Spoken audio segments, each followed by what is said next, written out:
मी wild life conservation trust WCT Mumbai या संस्थेमध्ये वन्यजीव विशेषज्ञ म्हणून काम करतो.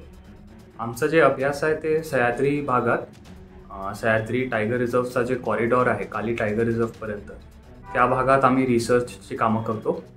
आणि आमच्या रिसर्चमध्ये आम्हाला जे मेन 4 मांसभक्षक प्राणी आहेत या भागातले, जसं की वाघ, रानकुत्रे, अस्वल आणि बिबट, ह्यांचं अस्तित्व, ह्यांची संख्या, यांचे भक्ष्य प्राणी जे आहेत या भागातले, ह्या सगळ्या प्राण्यांवर आमचं रिसर्च चालू आहे सध्या स्थितीत.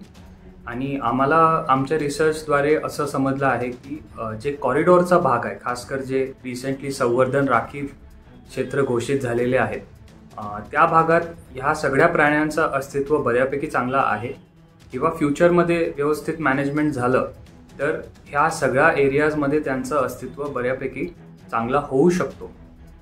म्हणून जे सगळे जे संवर्धन राखीव क्षेत्र आहे ॲज वेल एज सह्याद्री टायगर रिझर्व आणि काली टायगर रिझर्वच्या मध्ये महाराष्ट्राच्या भागात राधानगरी वाईल्ड लाईफ सँक्च्युरी आहे, ह्या सगळ्या एरियांचा मॅनेजमेंट पण टायगर रिझर्वचं जे मॅनेजमेंट आहे त्या लेवलवरती किंवा ॲटलिस्ट वाईल्ड लाईफ सँक्च्युरीचं जे मॅनेजमेंट आहे त्या लेवलपर्यंत आणायलाच पाहिजे.